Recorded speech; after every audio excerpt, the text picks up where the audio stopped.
In our previous video, we went through Le Corbusier's thoughts on modern architecture as laid out in his book, Towards New Architecture.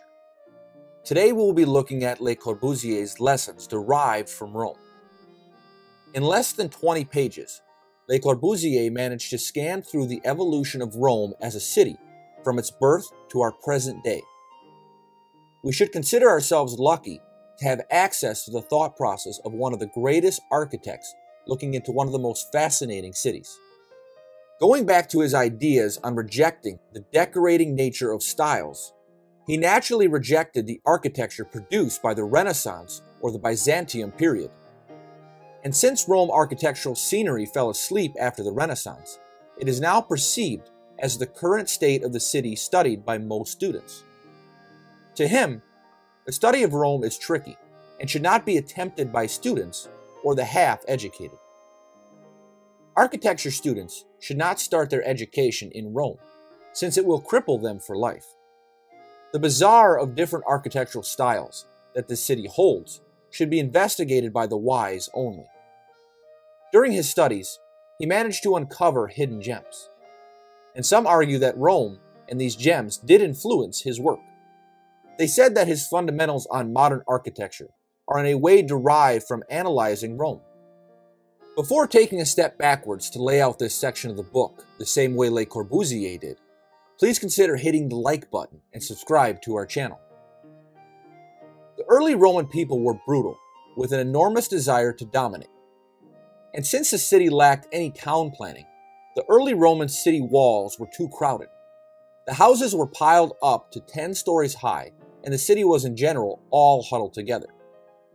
After that period came the conquering of Greece, and it brought with it the Greek appreciation of simple forms and mathematical harmony.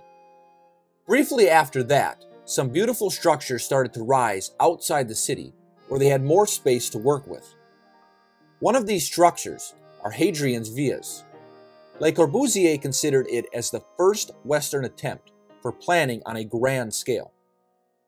Throughout the villas, the Romans showed their understanding for the architecture fundamentals of arrangement. Unfortunately, arrangement is one of many foundations for architecture and is not enough to create emotional, moving architecture, so he did not consider the villas a success from an architecture standpoint. Soon afterwards, the Roman engineers started inventing new methods of constructions, and with it did impressive things. By combining their intact operations, clear aim, and classifications, they built immense cupolas held by Roman cement, and they proved that they are great builders. The Roman mindset was changing, their legislation and strategies. And since architecture is a byproduct of these factors, new impressive buildings started to pop up. Buildings with the pure shapes that he surely appreciated. The Pantheon, the Colosseum, the Aqueduct, the Basilica of Constantine, and the Baths of Caracalla. The architecture of the Roman Empire was different from ancient Rome. It was clear and focused, with a single idea and without verbosity.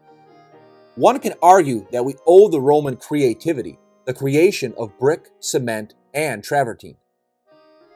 Fast forward some centuries later, Rome fell under the Byzantium Empire, and back into the horror of styles, gilded palaces, and ornamented architecture. But at that period, the Greek managed to offer Rome another gift of architecture, the Church of Saint Marie in Cosmedine. He saw in this church all what we aspired for as a modern architect, from its pure geometry, simple use of materials, and its sense of relationship. You can sense in his writings that Le Corbusier was somehow enjoying the mocking aspect of this beautiful church, standing proud and simple in the city of the noble Romans with their ornamented palaces. Through the Renaissance and its horrors for architecture, as he called it, Le Corbusier admired the work of Michelangelo and considered him a man that can be found once every 1,000 years. For him, Michelangelo overshadowed the classical epoch. After his passing, Rome fell asleep for the last time and hasn't woken up since. Tell us in the comments below what architect, book, or architecture idea you would like us to cover, and check our previous videos for more valuable contents. Thank you.